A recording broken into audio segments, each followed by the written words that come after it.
Un détournement de photos ou de bande dessinée, c'est au choix. En créant les stéréoscopages, Katia Maresco voulait surtout offrir un concentré de talent et d'humour sur un même tableau. Au final, une cohabitation réussie entre l'univers de la photographie et celui du dessin. Une réalité volontairement déformée pour mieux servir l'imaginaire et le rêve.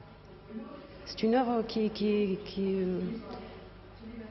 est unique, mais en même temps, on retrouve sur une œuvre énormément d'artistes. On retrouve le photographe, la personne qui pose, celui qui intervient, qui retouche, et ainsi de suite, comme je disais tout à l'heure.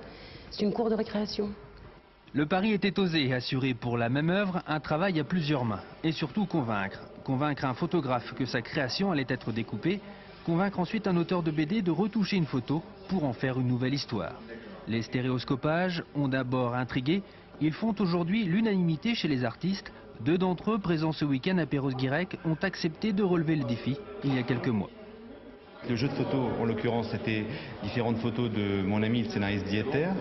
Et c'était à moi d'essayer de transformer cette photo et de lui donner une autre direction.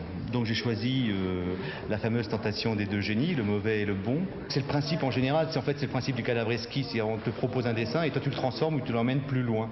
Et en fait, dans une photo c'est une image au même titre qu'une illustration ou qu'un dessin, et sur laquelle tu peux tout à fait interpréter, faire du situationnisme.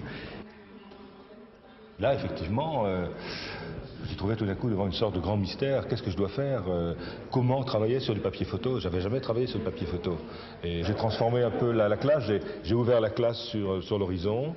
J'ai fait une sorte de colline derrière bien éclairée. Des petits engins supposés venus de l'espace et posés sur cette surface. Et puis des petits personnages qui sont rentrés parmi les enfants, quoi. Il existe aujourd'hui près de 1600 stéréoscopages. Grâce à Katia Maresco, des dizaines d'artistes et de célébrités ont pu ainsi se rencontrer et signer en commun des créations originales. Des créations qui ont le mérite de porter un regard nouveau, à la fois sur la photographie et la bande dessinée.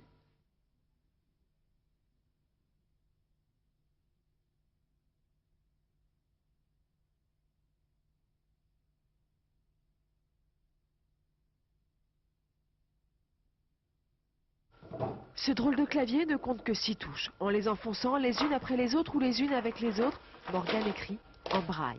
À l'âge de 6 ans, la petite fille a perdu la vue. Très vite, elle a dû partir pour une école spécialisée loin de chez elle. Elle y a appris à lire du bout des doigts et à écrire avec cette drôle de machine. Il faut savoir voir autrement.